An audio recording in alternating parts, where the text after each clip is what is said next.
la acción es algo que se da entre los hombres, lo que significa, como dice Arendt, que la condición de la acción es la pluralidad, ¿verdad? La acción no es algo que se da en soledad. El trabajo sí se puede llevar a cabo en soledad, la labor no digamos, pero la acción desde la perspectiva de Hannah Arendt es algo que requiere siempre la presencia de los demás, porque precisamente se actúa y se elabora el discurso en función del mundo que nos es común, ¿verdad? Un mundo, el mundo humano, que no solo nos une, sino que también nos distingue, ¿verdad? Porque la pluralidad, decíamos, no es realmente el simple estar juntos, ¿verdad? La pluralidad, ese estar con otros, pues implica que cada uno es quien es y sus acciones y su discurso pues lo identifican plenamente. Entonces, vamos a continuar con este tema precisamente y entonces vamos a arrancar de este punto el día de hoy, de que la pluralidad, como estábamos diciendo, es realmente distinción, ¿verdad? Es decir, es el hecho de que cada uno de nosotros es único, es diferente y es distinto a los demás. Es decir, que aquí la pluralidad también revela la individualidad de cada quien, ¿verdad? La vida política, como le llama Arendt, pues no es un puré de papas, donde las papas han perdido su individualidad y aquello se convierte en una masa, ¿verdad? Informe, no. La pluralidad realmente pues señala esas diferencias, esa individualidad, esa distinción que caracteriza a cada uno de los ciudadanos y viene realmente también a revelar de algún modo lo que cada quien es en conformidad, como dije, de lo que piensa y de lo que hace. Ahora bien, para Hannah Arendt, la acción es precisamente la característica que define al ser humano. Las otras actividades, podríamos decir, digamos, como la misma labor que tiene que ver con mantenernos vivos, pues eso lo compartimos incluso con los animales, como lo vamos a ver dentro de algunos momentos, que los mismos griegos llegaron realmente a reconocer eso, ¿verdad? Es decir, alimentarse, cuidarse, protegerse, mantenerse vivo, pues es algo propio de todos los organismos. Y entonces no hay nada ahí auténtica y genuinamente humano. El trabajo pues consiste en elaborar cosas, en elaborar objetos estrictamente materiales, y aun cuando esos objetos materiales constituyen, digamos, un mundo artificial hecho por los seres humanos, tampoco el trabajo tiene un carácter político, ¿verdad? Lo único auténticamente político es la acción y el discurso, y por lo tanto la acción es una característica únicamente propia del ser humano. Voy a hacer referencia esta tarde a La condición humana, una obra a la que hemos regresado casi constantemente a lo largo de este semestre y creo que todavía vamos a continuar haciéndolo porque es nuclear este trabajo de Hannah Arendt para el tema que nos está ocupando. Entonces, en la página número 38, dice Hannah Arendt, solo la acción es prerrogativa exclusiva del hombre. Ni una bestia ni un dios son capaces de ella. Y solo esta depende por entero de la constante presencia de los demás. Las bestias no actúan, los dioses tampoco actúan, únicamente el hombre es capaz de acción. Esto es algo que no solo Hannah Arendt ha enfatizado, hay otros autores que a lo largo de la historia del pensamiento occidental han insistido en que la acción es realmente una característica exclusiva del ser humano. Algunos enfatizan, por ejemplo, la relación medios y fines. El único ser entonces en el universo que puede ir tras la consecución de metas y objetivos, pues es un ser que tiene voluntad e inteligencia, como lo es el ser humano. Y únicamente un ser como el hombre puede también convertir, digamos, los objetos, incluso los objetos propios de la naturaleza, en medios, en la medida en que el hombre descubre que son idóneos para alcanzar sus metas, en esa misma medida las cosas y los objetos se convierten en medios, por lo que en ese sentido el hombre pues es el único capaz de actuar. Hannah Arendt viene a enfatizar eso también y asegurando de la última expresión de este párrafo, dice, y solo esta depende por entero de la constante presencia de los demás. Insiste pues en que actuar es algo que se da entre los hombres, ¿verdad? No en soledad. Ahora bien, Hannah Arendt reconoce y lamenta sobre todo, que una vez que Roma conquistó Grecia, el pensamiento, digamos, latino sustituyó lo político por lo social.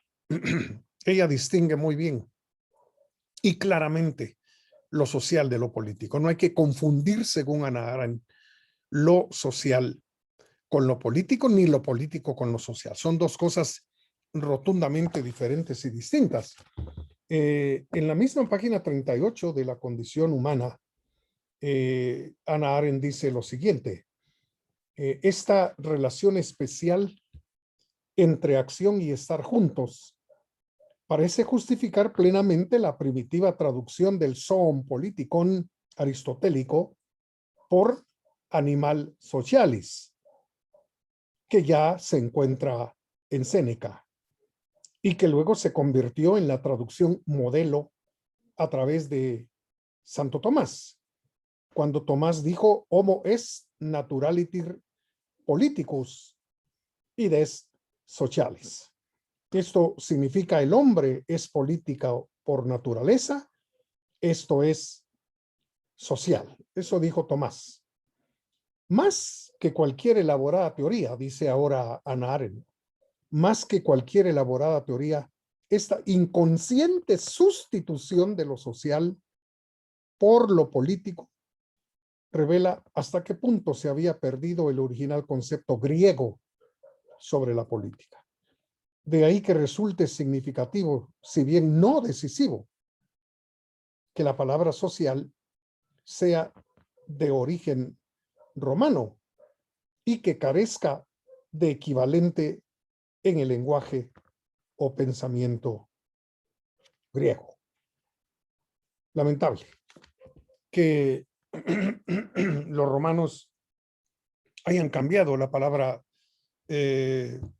política, político, por el término social. Y uno de los responsables, dice Hannah Arendt, parece haber sido Santo Tomás de Aquino al prácticamente establecer una equivalencia, una igualdad entre político y social, ¿verdad?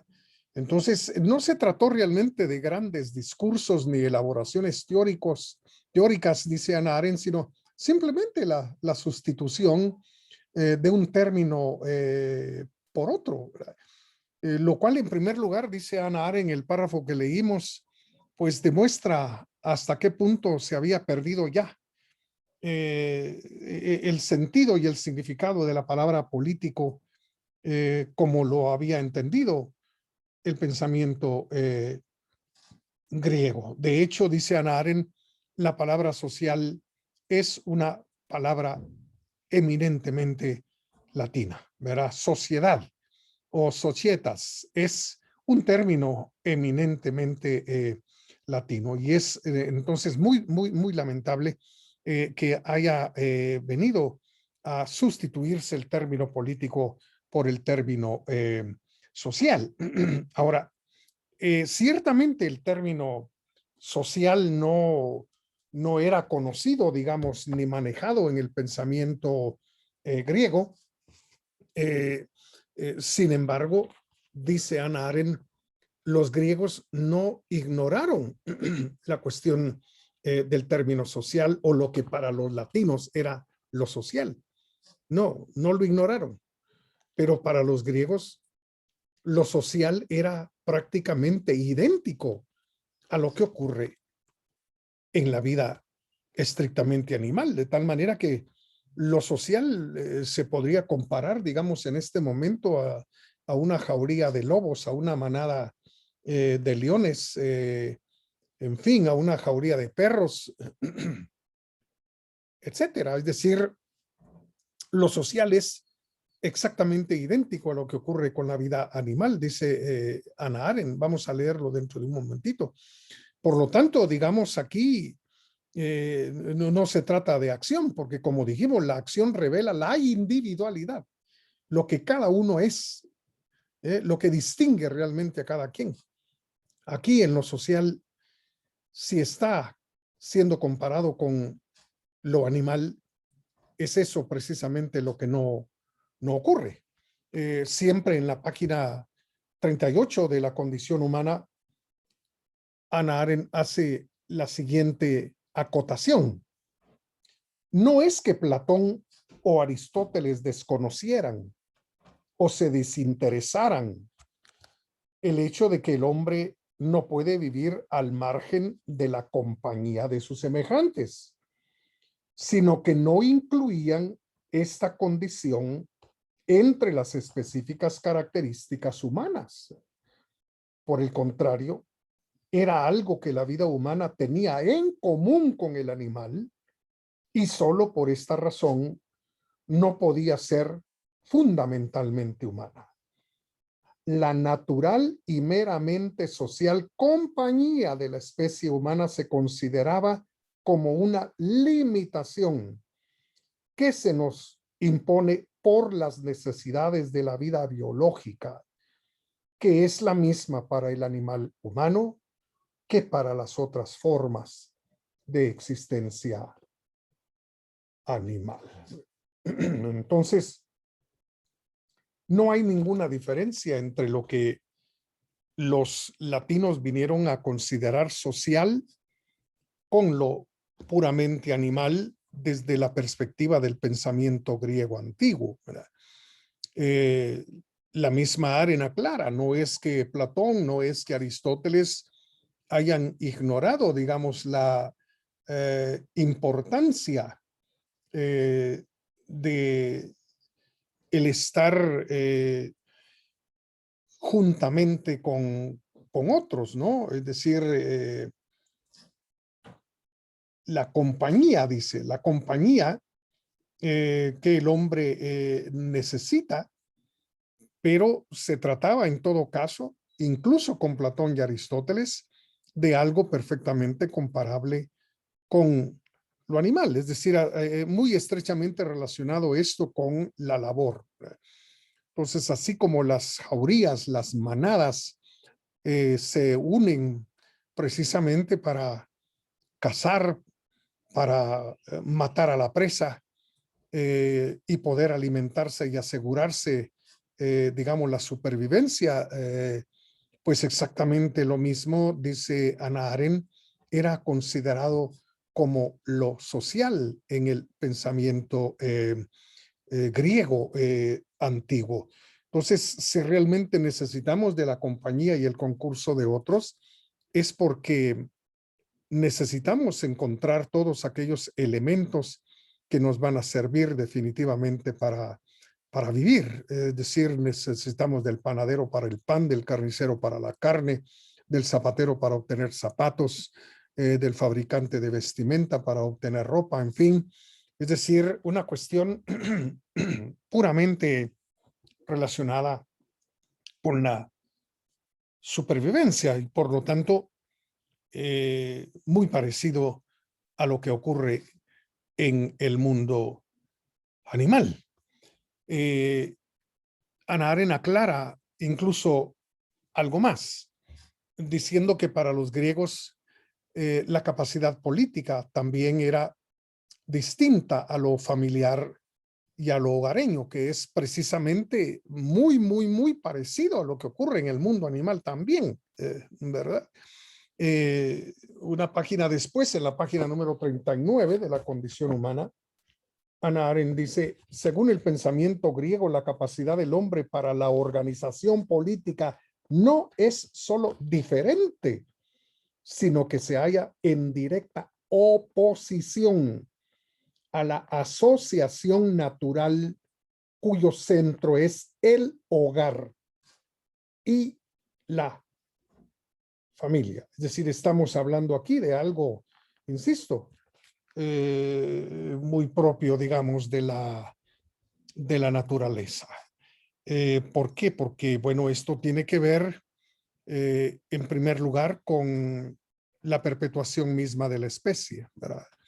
Es decir, es precisamente en el nexo de la familia donde se traen a nuevos miembros, a nuevos individuos, a nuevos seres a este mundo, pero también lo familiar y lo hogareño tiene que ver con las relaciones de autoridad, ¿verdad? Papá y mamá, pues obviamente tienen la autoridad sobre los hijos.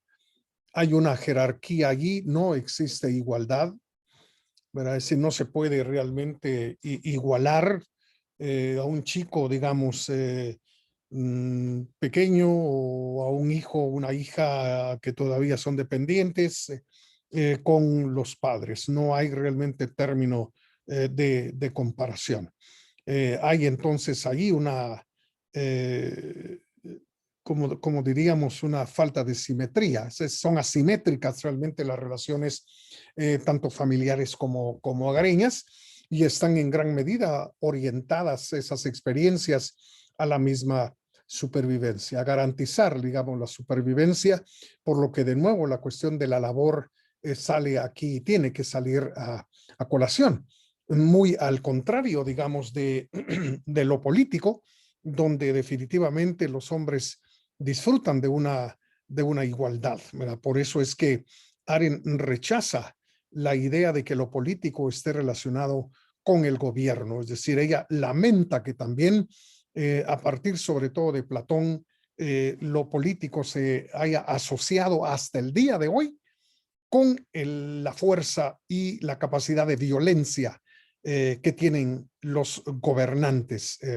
Y entonces, pues, lo político es otra cosa, y es otra cosa porque da lugar definitivamente a la acción y al discurso que cada uno definitivamente elabora, que cada uno lleva a cabo y que lo identifica y que le da esa personalidad única, para decirlo en una sola palabra. Ahora, lo social. Lo social también es rechazado, digamos, y criticado por Hannah Arendt y diferenciado totalmente de lo político, porque lo social, dice Hannah Arendt, le da realmente énfasis al conformismo por un lado, y al uniformismo. Se trata de uniformar a la gente. No, esta igualdad no es igual a la igualdad política. No, aquí está hablando Hannah Arendt de uniformidad. Y entonces, si lo social hace al ser humano conformista, hace al hombre uniforme, entonces lo social mata definitivamente la capacidad humana de actuar.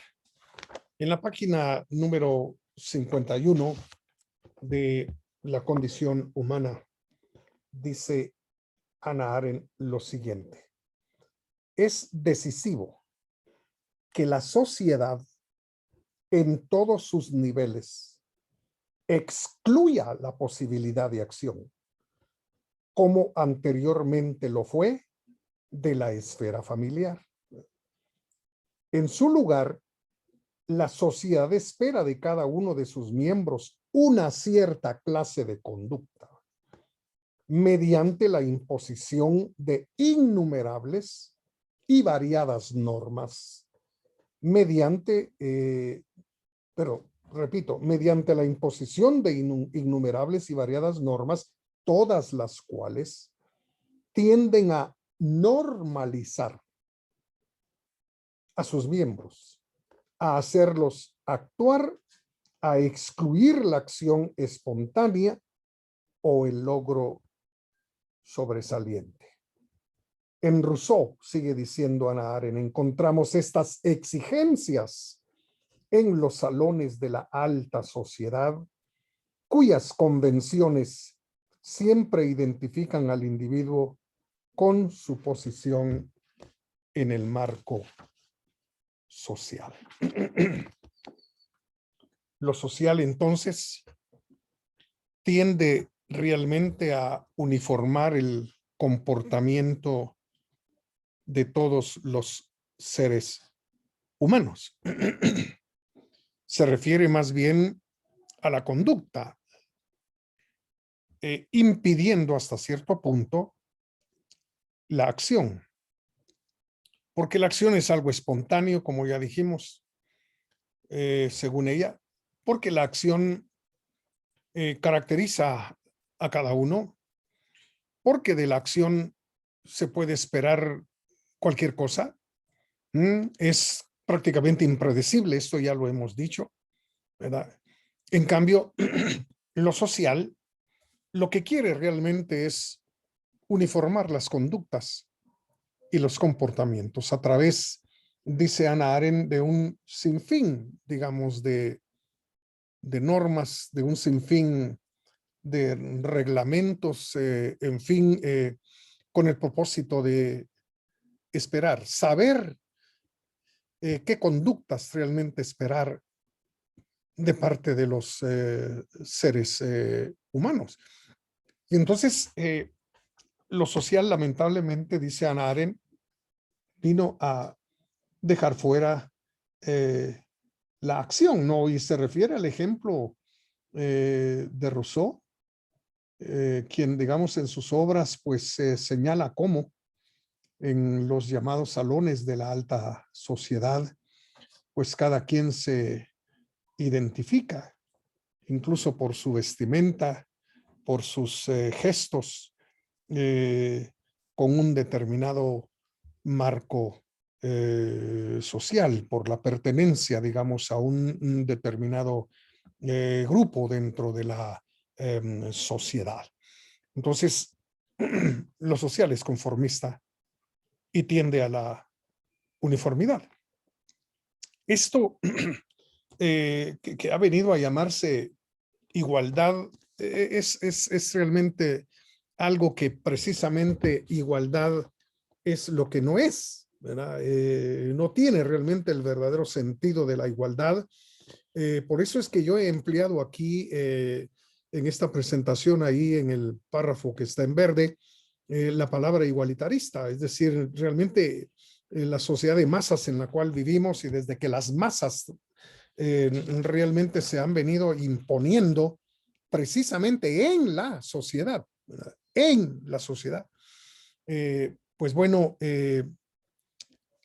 este asunto de uniformar, de hacer conformista a los seres humanos se ha convertido en algo que prácticamente ha invadido en la vida de los hombres. En la página 52 de la condición humana dice Hannah Arendt, con el ascenso de la sociedad de masas, la esfera de lo social, tras varios siglos de desarrollo, ha alcanzado finalmente el punto desde el que abarca y controla a todos los miembros de una sociedad determinada, igualmente y con idéntica fuerza.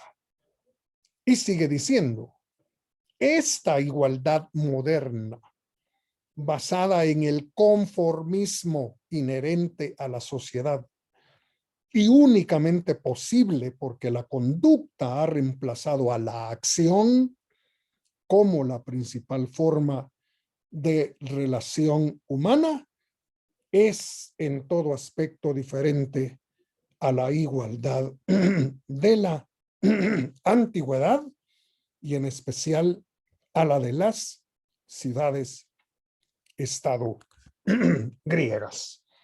Bueno, el fenómeno de las masas es un fenómeno que se viene estudiando y considerando desde principios del siglo anterior.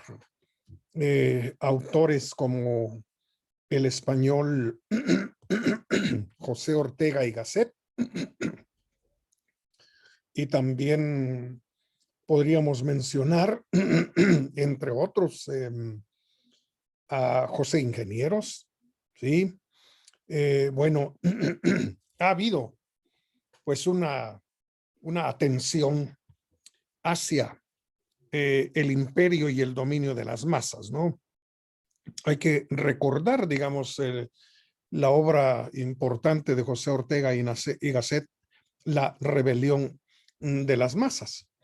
Pues en la medida en que se fue desarrollando, digamos, esta masificación propia de la sociedad y de una sociedad masificada, pues en esa misma medida, pues ha habido un incremento constante y permanente del control, digamos, que se ha tenido sobre el proceder de los seres humanos, sustituyendo pues la conducta sin darle lugar a la acción, ¿verdad? Entonces, lamentablemente, dice Hannah Arendt, pues esos comportamientos, esas conductas reglamentadas y normadas por la sociedad de masas han venido a convertirse pues en la manera dominante en que los seres humanos solemos relacionarnos, ¿no?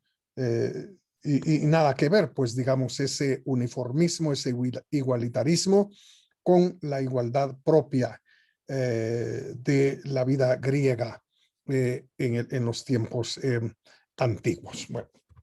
Bueno, la acción entonces podríamos concluir aquí con Hannah Arendt en tanto política, ¿sí? En tanto política se distingue rotundamente de la conducta social, ¿verdad? Porque como dijimos, mientras la conducta social es una imposición, es algo que se espera exactamente igual de parte de todos. La acción realmente es algo muy propio, algo muy personal, algo muy individual, algo que revela lo que cada uno es. Entonces hay una enorme diferencia entre la acción en cuanto y en tanto política de la conducta reclamada por la sociedad. Entonces, tenemos que recordar aquí que esa pregunta de quién eres Se pregunta que, como dice Hannah Arendt, se le hace a todo recién llegado a este mundo, a todo aquel que irrumpe en el espacio de la aparición. Bueno, esa pregunta, ¿quién eres tú? ¿Quién es usted? No inquiere por una sustancia que sea igual en todos, ¿verdad? Es decir, como diría Ortega y Gasset, lo que tenemos realmente de semejante todos es lo que tenemos de máquina, ¿verdad? Pero el quién eres se refiere a algo más, a algo completamente distinto, ¿verdad? Es decir, todos tenemos, siguiendo la línea del pensamiento de Ortega, de que lo que tenemos de semejante todos es lo que tenemos de máquina, pues el corazón en todos funciona de la misma manera, igual el hígado, los pulmones, igual tenemos extremidades, igual pues tenemos ojos, en fin, pero la pregunta, ¿quién eres? No se refiere a eso, ¿verdad? Es decir, cuando a uno le preguntan, ¿y usted quién es? No dice, pues yo soy un tipo que tiene cabeza, extremidades, tronco y extremidades, en fin, ¿verdad? Un corazón, un hígado, no, hombre. Es decir, la pregunta realmente, ¿quién eres? Inquiere por algo más. Esa pregunta quiere realmente desvelar, poner al descubierto una identidad que no existe antes de la acción y el discurso, ¿verdad? Es decir, es una identidad no preexistente, ¿verdad? Porque esa identidad precisamente se va construyendo, se va elaborando, va surgiendo en la medida en que cada uno actúa y cada uno elabora, digamos, un discurso, es decir, sus propias opiniones, eh, su propia, su propio punto de mira, su propia doxa, como le llamó despectivamente Platón, ¿verdad? Entonces, antes no hay una identidad, no hay una identidad preexistente, ¿no? En esta obra que también ya hemos mencionado de Hannah Arendt, de la historia a la acción, en la página 105 dice Arendt lo siguiente: y sin embargo, es precisamente en estas historias donde el significado real de una vida humana se revela finalmente. El hecho de que toda vida individual, entre el nacimiento y la muerte, pueda a la larga ser relatada como una narración con comienzo y fin, es la condición prepolítica y prehistórica de la historia. La gran narración sin comienzo ni fin. Pero la razón de que cada vida humana cuente su historia y por lo que la historia se convierte en el libro de historias de la humanidad, con muchos actores y oradores, y aún así sin autor, radica en que ambas son el resultado de la acción. La historia real en que estamos comprometidos mientras vivimos no tiene ningún autor visible o invisible porque no está fabricada. Cada vida es una historia. Y la historia con H mayúscula no es más que la colección de todas las historias individuales. No hay realmente un autor ni para la historia personal ni para la historia con H mayúscula. Es decir, no es algo elaborado, no es una especie de, ¿cómo le llaman? De qué sé yo, de guión, ¿verdad? Vaya, no es una especie de guión que cada hombre recibe y donde cada quien va a hacer su parte, sin una parte que está ya ahí escrita en el guión. No, no, no, eso no existe, dice Hannah Arendt. Es decir, cada quien realmente se va haciendo y va construyendo su propia historia, de tal manera que la totalidad de esas historias que constituye la historia con H, pues tampoco es producto ni resultado de la elaboración de ningún autor o de ninguno que haya fabricado precisamente ni la historia personal ni la historia en términos generales. De tal modo, pues, que esa identidad de cada quien, ese ser de cada quien solo se manifiesta gracias a la acción y el discurso, no antes de la acción y el discurso, sino gracias a la acción y el discurso. Y eso es lo que la pregunta quiere realmente poner en evidencia. ¿Quién eres? ¿Quién es usted? ¿Verdad? Ahora bien, esa identidad es definitivamente algo completamente frágil, ¿verdad? Es algo también inestable y, y que se manifiesta entre los demás, entre los otros. Esa fragilidad puede ser fácil, esa fragilidad demuestra que la identidad que se ha ido forjando se puede destruir. Se puede destruir. ¿Verdad? De hecho, es lo que Hannah Arendt ha demostrado al hacer referencia a lo ocurrido con los totalitarismos en Europa. ¿Verdad? La destrucción de aquellas identidades y su reducción, ¿verdad?, a la condición de meras cosas y de meros objetos. Pero también esa identidad es inestable, está cambiando constante y permanentemente, ¿no? De tal modo que no somos los mismos de cuando teníamos 8, 9 o 10 años de edad. Y seguro no seremos los mismos al llegar a los 80. Es decir, es algo inestable en el sentido de que no es permanente, no es idéntica esa personalidad, ¿no? Ese ser de cada uno va cambiando definitivamente con el tiempo y con las circunstancias. Ahora, recordemos algo que ya hemos dicho, que la acción realmente es algo de lo cual es imposible saber, ¿verdad?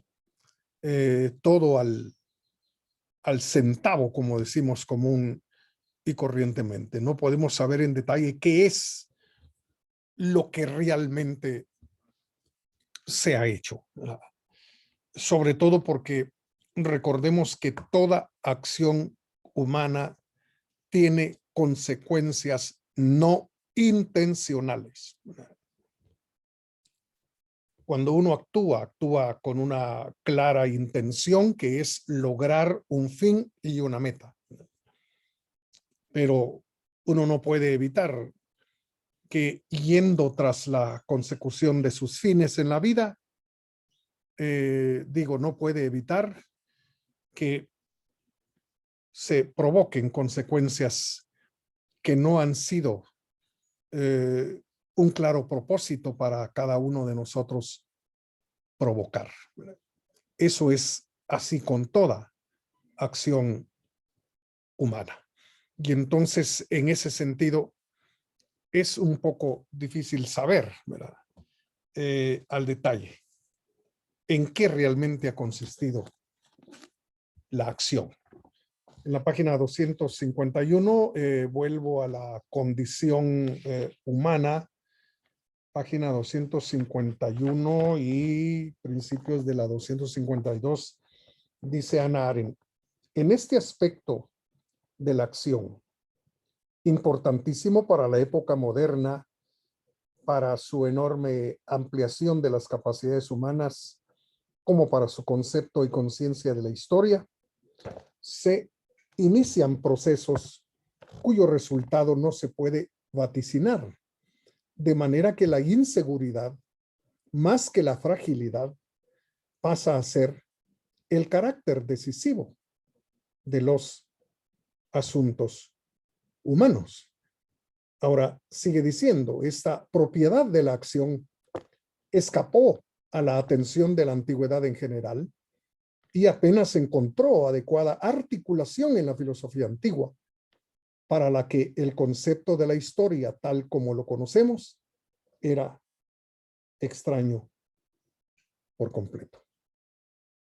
Es decir, que la acción, pues, es algo impredecible, algo no vaticinable. De modo, pues, que hay una enorme inseguridad en relación con la acción. Y Hannah Arendt asegura, y esto es cierto obviamente, que esta característica, digamos, de la acción no fue tomada en cuenta, digamos, por los antiguos, sobre todo porque no le pusieron atención a la historia, ¿verdad? Es decir, es en los momentos, digamos, actuales, en los cuales la historia, pues, ha venido a jugar un papel muy importante, considerar la historia, estudiar la historia, en fin, ha venido a ser algo fundamental. Incluso se ha desarrollado toda una ciencia alrededor de ello, que es la historia como disciplina, pues, ¿verdad? Entonces, solo cuando aparece ese interés por la historia es que comienza realmente a descubrirse que las acciones humanas son realmente impredecibles. No podemos saber hasta las últimas consecuencias qué es lo que se ha hecho, cuáles son los efectos o cuáles serán los resultados que provoque la acción de un ser humano. Pero también regreso a de la historia a la acción en su página número 106. Dice Hannah Arendt lo siguiente: sin embargo, en claro contraste con esta fragilidad y esta falta de fiabilidad de los asuntos humanos, hay otra característica de la acción humana que parece convertirla en más peligrosa de lo que tenemos derecho a admitir, y es el simple hecho de que, aunque no sabemos lo que estamos haciendo, no tenemos ninguna posibilidad de deshacer lo que hemos hecho. Entonces, no solo es impredecible la acción, sino que es prácticamente imposible evitar sus consecuencias una vez que se han generado y una vez que se han producido, ¿verdad? En parte porque el tiempo realmente es rotundamente irreversible, ¿no? Entonces, todos los efectos de las acciones de Hitler, pues ya no tienen arreglo, ¿verdad? Ya no tienen arreglo. Es decir, es una cosa terriblemente peligrosa, dice Hannah Arendt, en relación con las acciones humanas. Ahora bien, ciertamente nosotros no podemos saber cuáles son las consecuencias completas, digamos, de una acción. Pero aquel que se encarga de estudiar realmente el pasado, aquel que se encarga de estudiar las acciones llevadas a cabo en el pasado, es decir, el historiador, a él sí le es concedido saberlo. Y de hecho, en parte, pues quien se dedica a los estudios históricos tiene la grave responsabilidad, ¿verdad?, de tener una visión lo más completa que sea posible. Desgraciadamente, podríamos decir, los historiadores llevan a cabo un trabajo casi siempre sesgado por sus propios intereses intelectuales, por sus propias convicciones ideológicas, y tienen entonces por eso mismo puntos ciegos, ¿verdad? Puntos ciegos. Voltean a ver para otro lado, cuando se topan, digamos, con consecuencias de las acciones que como que no van, digamos, con su manera de ver las cosas, con su manera de interpretar la vida y el mundo. Y esto pues es algo verdaderamente lamentable, porque es precisamente al ojo del historiador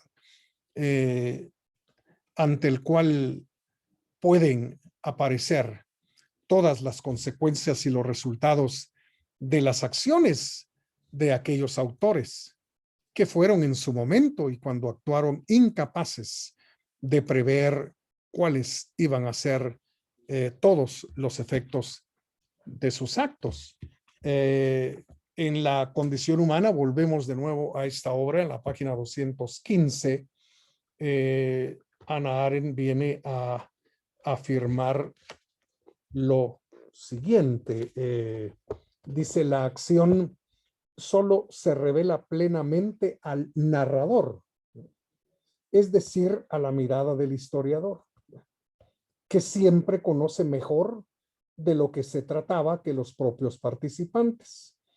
Todos los relatos contados por los propios actores, aunque pueden en raros casos dar una exposición enteramente digna de confianza sobre sus intenciones, objetivos y motivos, pasan a ser simple fuente de material en manos del historiador y jamás pueden igualar la historia de éste en significación y veracidad. Lo que el narrador cuenta ha de estar necesariamente oculto para el propio actor, al menos mientras realiza el acto o se haya atrapado en sus consecuencias, ya que para él, es decir, para el actor, la significación de su acto no está en la historia que sigue. Aunque las historias son los resultados inevitables de la acción, no es el actor, sino el narrador quien capta y hace historia.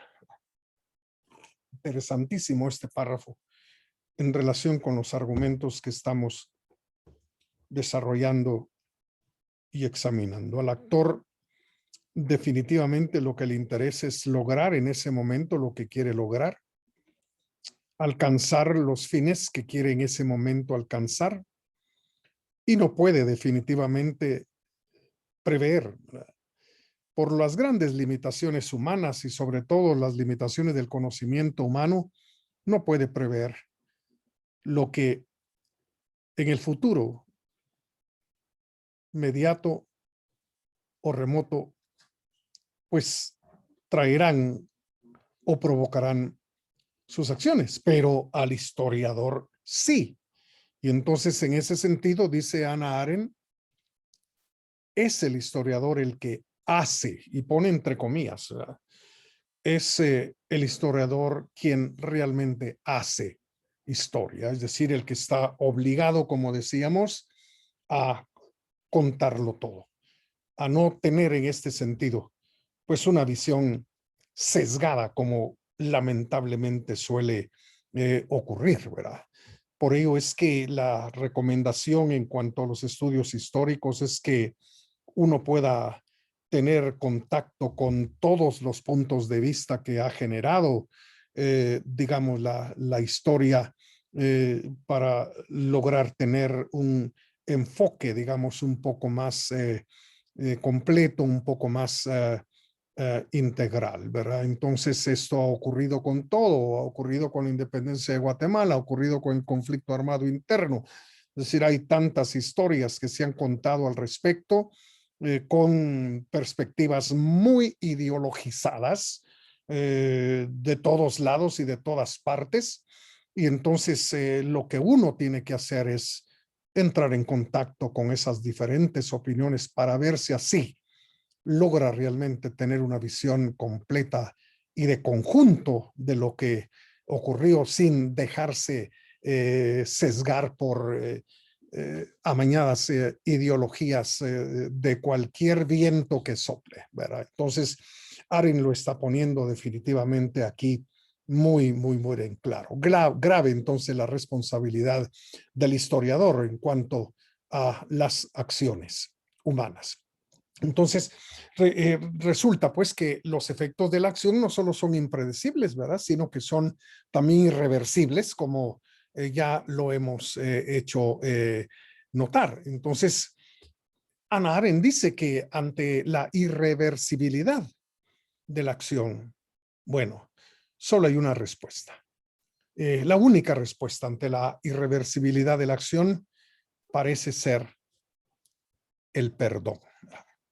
Ahora, Hannah Arendt no desconoce que el asunto realmente del perdón parece haber sido descubierto y enfatizado bastante por la persona de Jesús de Nazaret. En la página 258, Hannah Arendt dice lo siguiente de manera muy clara aquí. La condición humana, página 258, abarcaría la 259 también. El descubridor del papel del perdón en la esfera de los asuntos humanos fue Jesús de Nazaret. El hecho de que hiciera este descubrimiento en un contexto religioso y lo articulara en un lenguaje religioso no es razón para tomarlo con menos seriedad en un sentido estrictamente secular.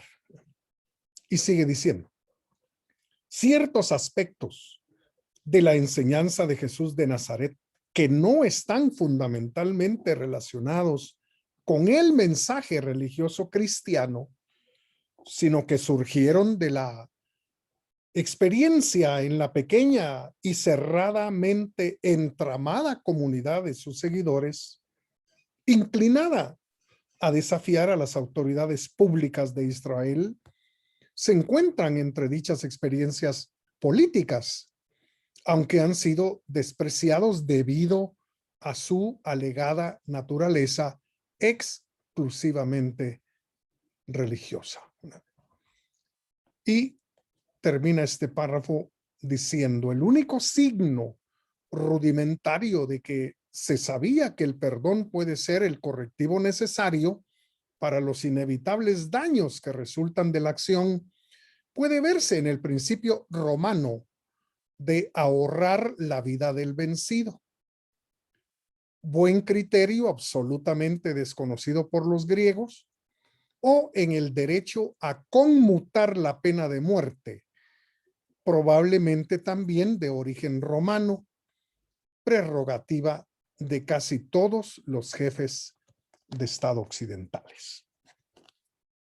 ¿Qué queda realmente ante lo irreversible de la acción? No solo del ayer, sino de hoy. Si uno ha actuado queriendo o no queriendo y ha provocado daño y perjuicio sobre alguien, sobre un hijo, sobre el padre, sobre la madre, sobre el abuelo, sobre un amigo, sobre el vecino, sobre quien sea, se ha provocado un daño. ¿Qué se puede hacer? Es irreversible realmente la acción. No podemos volver en el tiempo para hacer otra cosa. Hannah Arendt parece, digamos, señalar que el perdón es el único proceder adecuado. Y que aunque fue algo, digamos, descubierto y enfatizado por Jesús de Nazaret, pues bueno, hay casos, y ella señala dos, ¿verdad? Ya los hemos leído, hay casos, sobre todo en el pensamiento romano, que hablan, digamos, de esa capacidad para perdonar y disculpar, sobre todo en el ámbito estrictamente jurídico, ¿verdad? Habla de perdonar la vida, digamos, de los vencidos, ¿verdad? Es decir, mucho antes, pues, el vencedor mataba a todos los vencidos, pero hubo un momento, digamos, en el desarrollo de la cultura que los hombres llegaron realmente a perdonar la vida de los vencidos, ¿verdad? Pero también señala, digamos, el perdonar a los condenados a muerte, prerrogativa, como dice ella, de casi todos los gobernantes en el mundo occidental, como que estas dos cuestiones señalan, digamos, lo que posteriormente vino a enfatizar en gran medida Jesús de Nazaret, el perdón ante aquello que es realmente irreversible, ¿verdad? Entonces resulta de algún modo interesante lo que Hannah Arendt señala en relación con cómo debemos comportarnos, digamos, ante la irreversibilidad de la acción, sobre todo ante los efectos nocivos y dañinos de la acción humana. Bueno, para ir terminando estos argumentos el día de hoy, quiero enfatizar lo que Hannah Arendt dice de que el carácter revelador de la acción y del discurso desaparecen definitivamente al desaparecer el estar entre los hombres. Bueno, esto es con lo que empezamos esta exposición el día de hoy. La acción y el discurso nos revela ante los demás. Revela quiénes somos, ¿sí? Nos provee una identidad frente a los demás. Pero ese carácter definitivamente de revelación de la acción y del discurso desaparece. Ya no se da más. Sí desaparece precisamente el estar entre los hombres. Pero ese desaparecer, el estar entre los hombres, no tiene nada que ver con meterse en una cueva y vivir en soledad. No, al contrario. Se refiere definitivamente al desaparecimiento de la consideración y el aprecio y el sentido que los demás tienen para nosotros. Y eso se da lamentablemente durante la guerra, durante los conflictos armados y durante la lucha en términos generales. Entonces, ese carácter revelador de la acción y el discurso desaparece, porque ya los demás han perdido realmente sentido y significado para nosotros. Ya no hay ningún aprecio realmente por los demás, entonces ya no vivimos entre, ¿verdad? Más bien vivimos contra.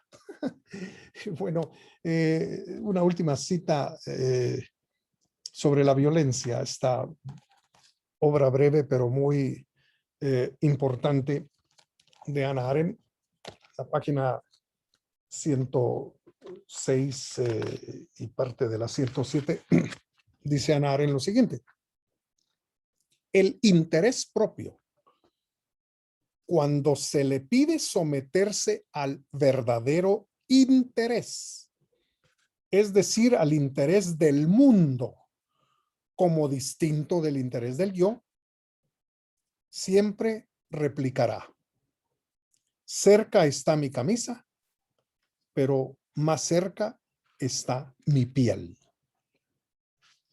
Esto puede que no sea muy razonable, pero es completamente realista.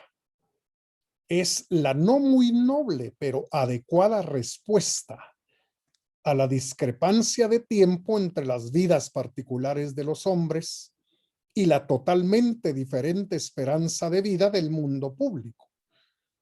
Esperar que gente que no tiene la más ligera noción de lo que es la res pública, la cosa pública, se comporte no violentamente y argumente racionalmente en cuestiones de interés, no es ni realista ni razonable.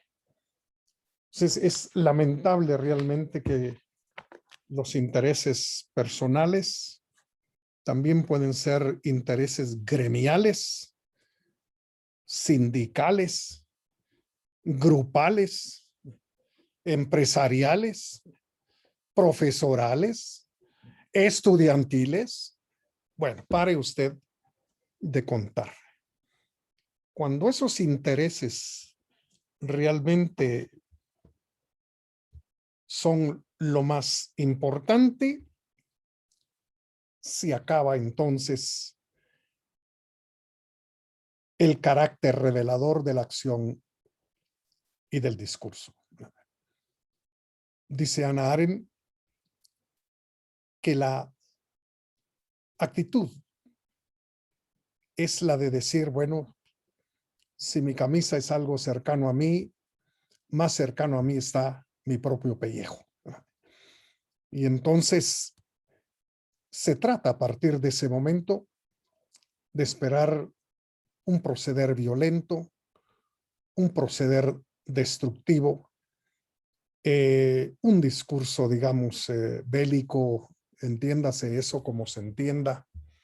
Y entonces es lamentable, dice Hannah Arendt, que no podamos proceder de una manera inteligente cuando se trata realmente de algo que debería de estar por encima de los intereses individuales, de los intereses gremiales, de los intereses sectoriales, como lo es el mundo que nos es común, esa vida política, digamos, que deberíamos realmente tener y mantener como referencia, pues viene a quedar realmente en un segundo plano para hacer prevalecer intereses eminentemente particulares y sectoriales.